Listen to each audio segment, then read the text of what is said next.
کہ عورتیں چگلی زیادہ کرتی ہیں، اور یہ بھی مشہور تھا کہ تندور پہ اگر کھڑی ہوں تو خاموشی نہیں ہوتی۔ اب مرد آگے بڑھ گئے،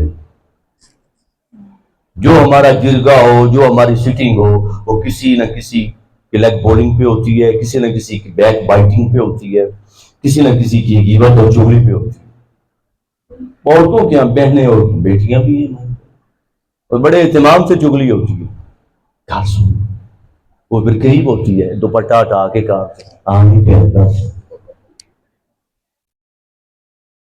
سارے اچھا کسی نسی نا تو آپ رکھ دی نہیں پہ تو کی میں رکھے،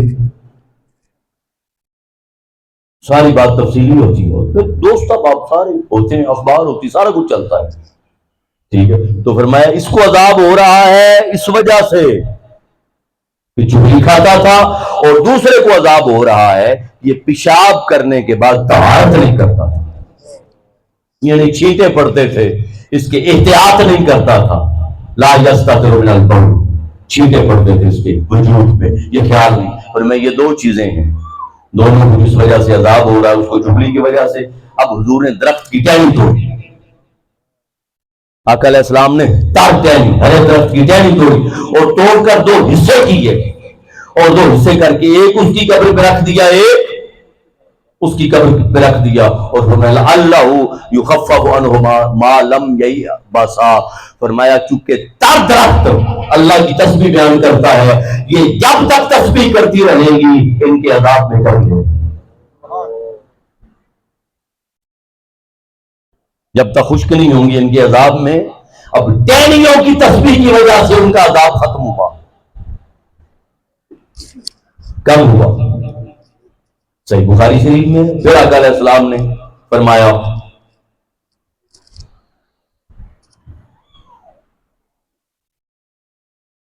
اب یہ سب احادیث ہیں۔ آقا علیہ السلام نے کسی نے سوال کیا حضور اگر میں ام المومنین سیدہ عائشہ صدیقہ رضی اللہ تعالیٰ عنہ سے، حضور رجل قال النبی، حضور سے سوال کیا حضور میری ماں وصال کر گئی ہے اور کوئی بات کرنا چاہتی تھی، بات نہیں تو سکی، مگر میرا خیال ہے کہ اگر وہ بات کرتی تو مجھے کہتی صدقہ کرے، صدقہ، تو کیا میں اپنی ماں کی طرف سے صدقہ کر سکتا ہوں؟ آقا علیہ السلام نے فرمایا نعم کر سکتے ہیں۔ پھر حضرت عبداللہ بن عمر سے ہے، حضور سے ایک صحابی نے پوچھا کہ حضور کسی کے ذمہ کوئی، میرے ماں باپ کے ذمہ فلاں قرض تھا، نظر مانی تھی، فلاں قرض تھا، ادا کر سکتا ہوں ان کی جگہ پہ؟ ان کو موقع نہیں ملا۔ آقا علیہ السلام نے فرمایا تیرے باپ اور ماں کے ذمہ اگر دنیا کا قرض ہوتا کسی کا تو دیتا یا نہ؟ اس نے کہا ضرور دیتا۔ تو فرمایا اللہ کے قرض کا حق زیادہ ہے، اسے ادا کیا جائے، اس کی جگہ پہ ادا کرو۔ حج کا پوچھا گیا، آقا علیہ السلام نے فرمایا ماں باپ کی طرف سے حج کرو، ماں باپ کی طرف سے حق اللہ حق کو، اللہ کا حق زیادہ ہے، اس کو ادا کیا جائے۔ یہ سب میرے پاس ہے، نماز کی بات ہوئی، روزے کی بات ہوئی، حج کی بات ہوئی۔ پھر آقا علیہ السلام نے فرمایا، روایت میں ہے مسجد اشار ہے، ایک بستی ہے عیلہ، وہاں پہ واقع، آقا علیہ السلام نے فرمایا یہاں سے کچھ شہداء اٹھائے جائیں گے جن کے علاوہ قیامت والے دن شہداء بدر کے ساتھ کوئی کھڑا نہیں ہوگا، ان کا مقام یہ ہوگا۔ وہاں سے کچھ لوگ آئے، تعارف ہوا، جب تعارف ہوا تو اس مسجد اشار کی طرف جب لوگ جانے لگے، حضرت ابو ہریرہ نے کہا کہ تم میں سے کوئی مجھے یہ وعدہ کر لے کہ اس مسجد میں 2 نفل پڑھ کے یہ کہہ دے حاضر ابی ہریرہ، یہ نفل ابو ہریرہ کے لیے، یہ نفل ابو ہریرہ کے لیے۔ پھر حج کا ثواب یہ میرے پاس سامنے لکھا ہوا ہے، روزوں کا ثواب، کسی کے لیے روزہ رکھنا، کسی کی طرف سے روزہ رکھنا، کسی کی طرف سے حج ادا کرنا۔ پھر آقا علیہ السلام قربانی کرتے، جب قربانی کرتے سنن نبی داؤد حدیث صحیح، آقا علیہ السلام عرض کرتے اللہ کی بارگاہ میں اللہم تقبل من محمد وآل محمد ومن امت محمد، مولا محمد کی طرف سے قبول فرما، آل محمد کی طرف سے قبول فرما، اور امت محمد کی طرف سے قبول فرما۔ زندگی بھر کا معمول تھا امت مصطفیٰ کی طرف سے قربانی کرتے۔ تو جب وقت وصال آیا، آقا علیہ السلام نے مولا کائنات کو وصیت فرمائی علی زندگی بھر ایک قربانی اپنی طرف سے کرنا اور زندگی بھر ایک قربانی میری طرف سے کرنا۔ اور مولا کائنات سے پوچھا گیا کہ آپ دو قربانیاں کیوں کرتے ہیں؟ سنن ابی داؤد میں انہوں نے کہا نہ رسول اللہ اوصانی، حضور نے وصیت فرمائی تھی کہ میری طرف سے قربانی کرنا اور میں حضور کی طرف سے قربانی کرتا ہوں۔ یہ وہ اعمال آ گئے کہ دعا، آج کسی کی طرف سے حکم دیا، نماز کسی کی طرف سے نفلی نماز فرض نہیں حکم دیا، روزہ کسی کی طرف سے منت مانی ہے حکم دیا کہ کرو ادا، قربانی کی کسی کی طرف سے منت مانی ہے حکم دیا کرو ادا، نفلی کو تلاوت آیات حکم دیا آقا علیہ السلام۔ پھر حضرت محمد الباقر آپ فرماتے ہیں کہ حسنین کریمین نے اپنے والد گرامی حضرت علی کی طرف سے غلام آزاد کیا تاکہ ان کی روح کو ثواب پہنچے۔ حسنین کریمین نے مولا کائنات کی طرف سے غلام آزاد کیا، ان کی روح کو ثواب پہنچے۔ حضرت قاسم بن محمد، حضرت ام المومنین سیدہ عائشہ صدیقہ رضی اللہ تعالیٰ عنہ نے اپنے بھائی عبد الرحمن بن ابی بکر کی طرف سے صدقہ کیا، ان کی طرف سے کیا۔ حضرت قاسم بن محمد فرماتے ہیں ام المومنین حضرت عائشہ صدیقہ نے اپنے بھائی عبد الرحمن بن ابی بکر کی طرف سے غلام آزاد کیا۔ غلام آزاد۔ اب جب یہ بات ہو گئی تو اب چند باتیں جو میں عرض کرنا چاہتا ہوں جو آخری سے کی طرف آ گئے وہ یہ کہ یہ تو طے پا گیا کہ دعا ہو، اصالہ ثواب ہو، عمل ہو، غیر کی طرف سے کرنا جائز ہے اور اس کو نفع پہنچتا ہے۔ اب تین باتیں یہ اور ایک سوال اور ہے، اس کا جواب دے کے ختم کر دیتے، وہ یہ آخری حصہ بڑا توجہ طلب ہے، خاص طور پہ بھائیوں اور بہنوں کے لیے جب میں اینڈ پہ پیغام کی طرف آؤں گا توجہ سے بیٹھے رہیں۔ وہ یہ کہ طریقہ کیا ہے اصالہ ثواب کا۔ یہ تو طے پا گیا کہ اصالہ ثواب جائز ہے قرآن و سنت کی روشنی میں۔ پہلا مربجہ طریقہ 3 دن تک سوگ منانا، یہ سنت و مصطفیٰ سے ثابت ہے۔ اس کو ہم کولخانی بھی کہہ دیتے ہیں، سارا لفظ کوئی بھی استعمال کر لیں وہ بات اور ہے، مگر بیز ان ام عطیہ ان نبی کار لا تحد المرأة فوق ثلاث الا علی زوج فاتحہ، فرمایا عورت 3 دن تک، 3 دن سے زیادہ سوگ نہ منائے سوائے اس کے جس کا خاوند فوت ہو گیا، وہ پھر عدت کے دن آگے پھر وہ اور ہو جائے۔ تو 3 دن تک حضور نے حکم دیا سوگ منانے کا آقا علیہ السلام نے۔ اور پھر حضرت ام المومنین سیدہ عائشہ صدیقہ رضی اللہ تعالیٰ فرماتی ہیں حضرت زید بن حارثہ کی شہادت ہوئی قتل ہوئے، جعفر بن ابی طالب کی شہادت ہوئی، حضرت عبداللہ بن رواحہ کی شہادت ہوئی۔ آقا علیہ السلام مسجد نبوی میں بیٹھے، حضور نے تعزیت کی، حضور نے دعا کی، آپ نے فرمایا میں دروازے سے دیکھ رہی تھی آقا علیہ السلام غفلہ، صحیح بخاری شریف حضور نام دعا، تو آقا علیہ السلام نے خود سوگ منایا۔ دوسرا طریقہ ہے وہ ہے 7 دن کا، 7 دن کا، یہ بھی مروج ہے اور جائز ہے، اور ائمہ اور علماء اور ائمہ سے ثابت ہے۔ انطاؤس سے شرح الصدور میں قال ان الموتى یفتنون فی قبورہم 7، کہ مردوں کو قبروں میں 7 دن کے لیے آزمایا جاتا ہے، 7 دن تک آزمایا جاتا ہے۔ تو پھر انہوں نے کہا آگے فَكَانُوا يَسْتَحِبُّونَ أَن يُطَعَ مَعَهُمْ تِلْكَ الْأَيَّامَ، ہم یہ مستحب سمجھتے تھے کہ 7 دن تک ان کے لیے ان کی طرف سے کھانا کھلائے، ان کی طرف سے کھانا اور ہم کھانا کھلاتے تھے۔ یہ ائمہ کا معمول رہا، اس پر شاہ عبداللہ محدث دہلوی کی باقاعدہ بحث ہے، یہ سامنے میرے پاس لکھا ہوا فارسی۔ اور تیسرا طریقہ ہے چیلم کا۔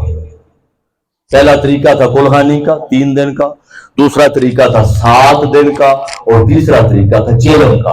چیلم بھی سنت انبیاء بھی ہے، صلحاء بھی ہے۔ 40 دن کا چیلا نہیں کاٹا موسیٰ علیہ السلام نے طور پہاڑ پہ،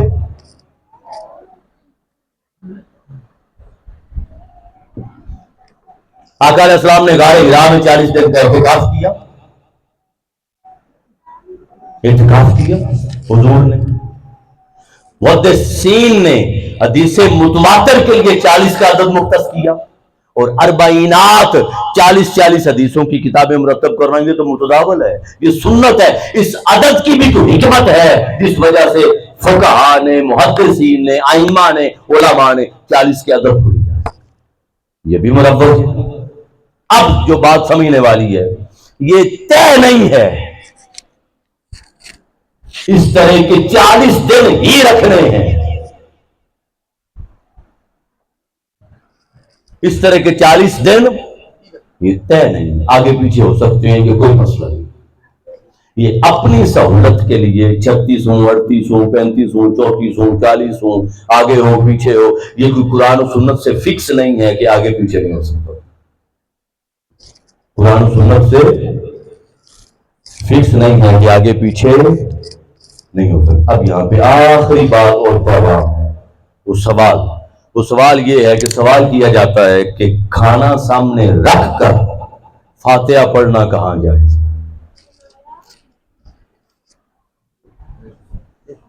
اور کھانے کے اوپر قرآن پڑھنا کہاں جائز؟ یہ بس اس کا جواب اور پیغام کے طور پہ چند جملے ہیں جو میں ضرور کہنا چاہتا ہوں۔ اب سن، سورہ الانعام آیت نمبر 118 119، یہ حدیث نہیں ہے، آیت ہے، تاکہ کوئی یہ نہ سمجھے کہ پتہ نہیں حدیث ضعیف ہے یا حدیث کون سی ہے، صحیح ہے کہ اللہ پاک نے فرمایا فکلوا، بس کھایا کرو، مما، اس میں سے، ذکر اسم اللہ علیہ، جس پر اللہ کا نام ہے۔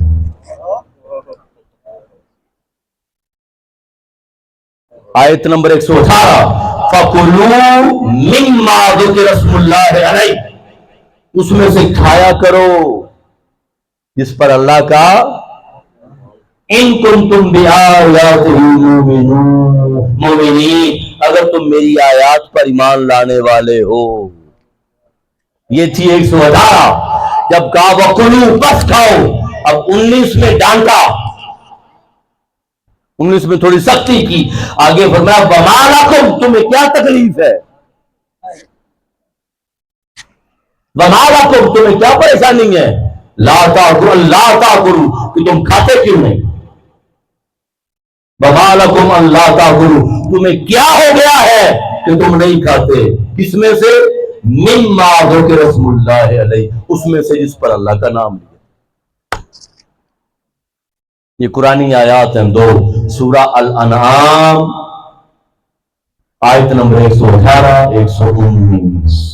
اب یہاں ایک سوال ہوتا ہے، اس کا جواب دے دیتا ہوں۔ بس سوال یہ ہوتا ہے کہ اس سے مراد ذبیحہ ہے کہ اللہ کا نام لے کے ذبح کیا جاتا ہے، تو میں نے کہا کل کو وہ آپ سے سوال کرے تو جواب میں خود دے دیتا ہوں۔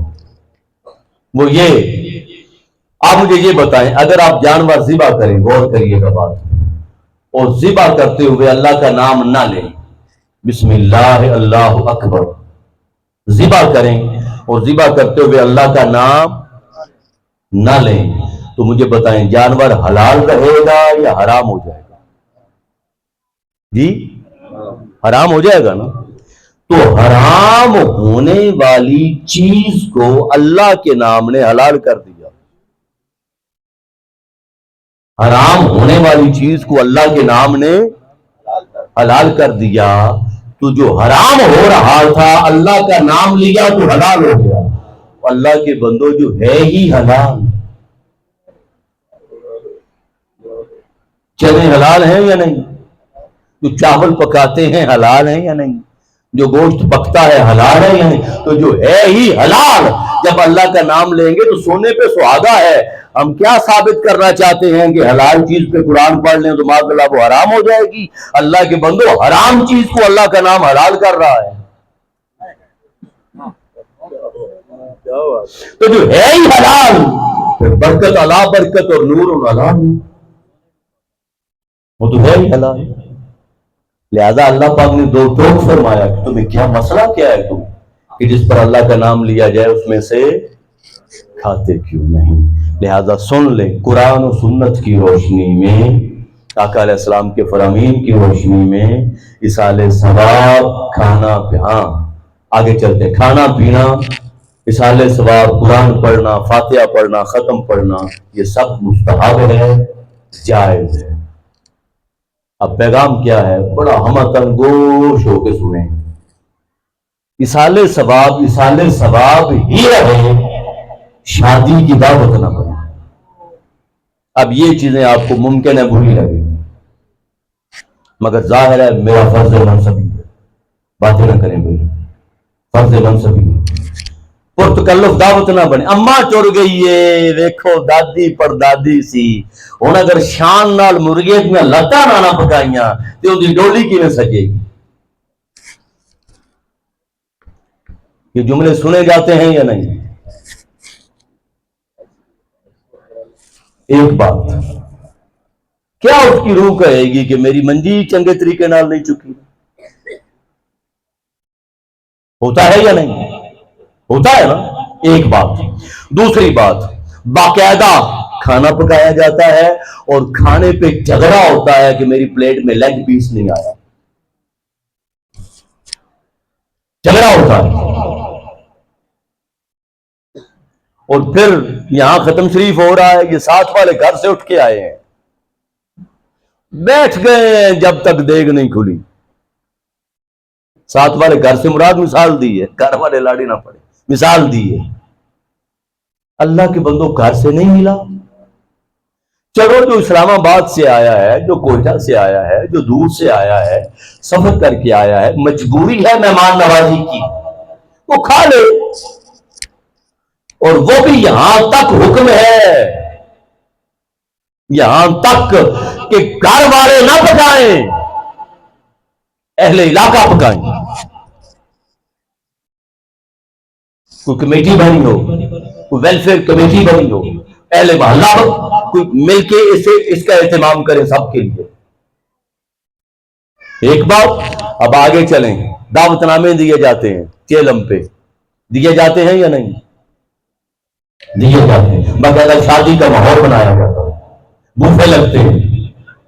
تیسری بات، میں معذرت خواہ ہوں، میرے بھائی ہیں، سب بھی ویسے بھائی ہیں، لیکن علماء سے ہاتھ جوڑ کے، وہ یہ کہ مدرسے کے طالب علموں کو کرائے پر بلایا جاتا ہے یا نہیں قرآن پڑھنے کے لیے؟ بلایا جاتا ہے یا نہیں؟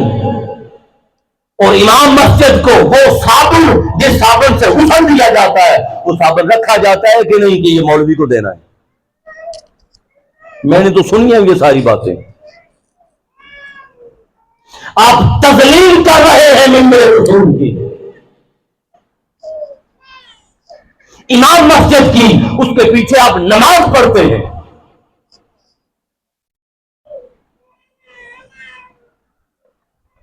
اب پیسوں پر اور کرائے پر مدرسے کے بچوں کو بلوا کے قرآن پڑھانا یہ حرام ہے۔ اتنے قابل نہیں تھے کہ ماں پڑھ لیتی، باپ پڑھ لیتا، بہن پڑھ لیتی، بھائی پڑھ لیتا، اولاد پڑھ لیتی، فیملی پڑھ لیتی، رشتہ دار پڑھ لیتے، گھر والے پڑھ لیتے، آپس میں بیٹھ جاتے، ارے نہ زیادہ پڑھتے، 10 پارے پڑھ لیتے۔ یہ جائز نہیں ہے، یہ جائز نہیں ہے۔ پھر تیسری بات، ایک تو ہے گھر بلا کے کرائے پہ پڑھانا، دوسرا ہم مدرسوں سے، مکتبوں سے اور مدارس سے، مسجدوں سے ہم قرآن اکٹھا کرتے ہیں، جو حفاظ ہوتے ہیں پڑھنے والے۔ مجھے بتائیں کتنا قرآن آپ کو پورا پارا پڑا ہوا ملتا ہے؟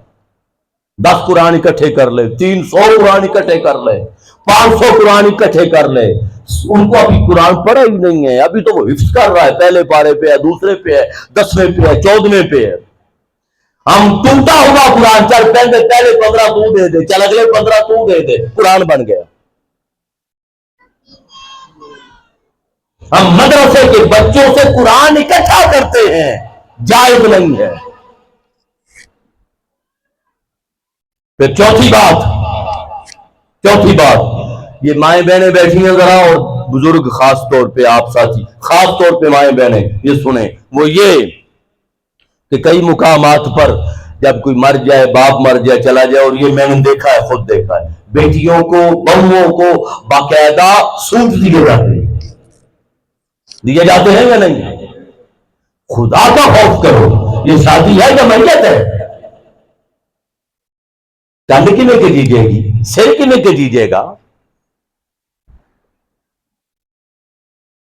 سوٹ دیے جاتے، سوٹ خریدے جاتے ہیں، بہنوئی کو دیا جاتا ہے، بہن کو دیا جاتا ہے، بیٹیوں کو دیے جاتے ہیں، سوٹ دیے جاتے ہیں. یہ کیا ہے؟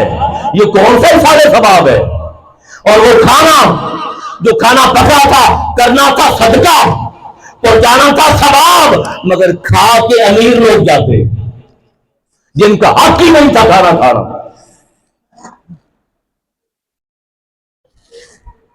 اور پھر جب چیلم ہوتا ہے اور پگ باندھی جاتی ہے، یہ پاگی پتر ہے، پاگی بھرا ہے، پاگی پتر ہے، تو پھر ہم دینے دیتے ہیں، پیسے دیتے ہیں یا نہیں دیتے؟ یہ کون سا اصال ثواب ہے؟ اصال ثواب جائز تھا، وہ منع نہیں تھا، مگر ہمارے ان خرافات کی وجہ سے اصال ثواب پہ بھی اعتراض آ گیا.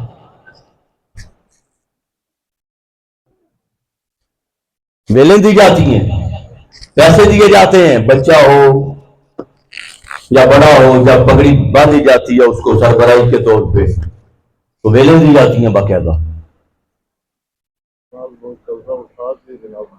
قرضہ اٹھا کے کرتے ہیں. مجھے یہ بتائیں، جب قرضہ اٹھا کے پیسہ پاس نہیں ہے اور قرضہ اٹھا کے کر رہے ہیں تو قرضہ تو شہید کو بھی معاف نہیں. ہر عمل معاف ہے، ہر گناہ شہید کو معاف ہے، پر قرضہ معاف نہیں ہے. تو قرضہ اترے ہی نہ، اور بعد میں قرضہ لینے والے دروازے نوک کرتے رہے اور ذلیل کرتے رہے اور عزت کا جنازہ اٹھاتے رہے. یہ کون سا اصال ثواب ہے؟ لہذا معافی چاہتا ہوں، ٹائم بھی کافی ہو گیا ہے، مگر میں یہ چاہ رہا تھا کہ ان چیزوں کو واضح کروں. لہذا یہ چیزیں عزیزان محترم جائز نہیں ہیں، یہ چیزیں جائز، اور میت کے گھر سے کھانا کھانا جائز نہیں ہے. آقا علیہ السلام نے فرمایا برا ترین کھانا میت کے گھر کا کھانا. مطلب ایک ترغیب دی ہے، خدا کا خوف کرو. ان کی ماں مر گئی ہے، ان کا باپ مر گیا ہے، ان کا جوان بیٹا مر گیا ہے، بھائی مر گیا، اور آپ بیٹھے ہو کہ بھی سنا رہے ہو. جائز نہیں ہے. اور دوست اب آپ جانتے ہوں گے، مجھے کوئی ساتھی ہاتھ کھڑا کر کے بتا دے کوئی ایسا ریئر واقعہ ہو گیا ہو، میں لاہور سے آیا ہوں یا جتنا بھی سفر کر کے آیا ہوں، جن کی ڈیتھ ہوتی ہے پانی نہیں پیتے وہاں سے. کھانا کھانا تو دور کی بات ہے، باقاعدہ ایک ڈیتھ ہوتی ہے. اور ہم جانتے ہیں کہ حضور سیدی شیخ الاسلام پروفیسر ڈاکٹر محمد طاہر القادری جنازے پہ گئے ہیں، گرمی شدید ہے. واپس جب گاڑی میں آئے تو گاڑی رکوا کے ڈرائیور کو کہا یا گارڈ کو کہا یا جو ساتھ تھا، بیٹے ذرا وہاں سے پانی کی بوتل پکڑیے گا، پیاس پڑی نہیں. پانی نہیں پیا وہاں سے. عمل کو مضبوط کریں. اور یہ جو خرافات ہیں، اور اسی طرح اس کے نام پر بھائیوں کو بدنام کیا ہوا ہے ہم نے. اس جائز ہے مگر تمالے جائز نہیں ہے، اس جائز ہے مگر کنگن جائز نہیں ہے،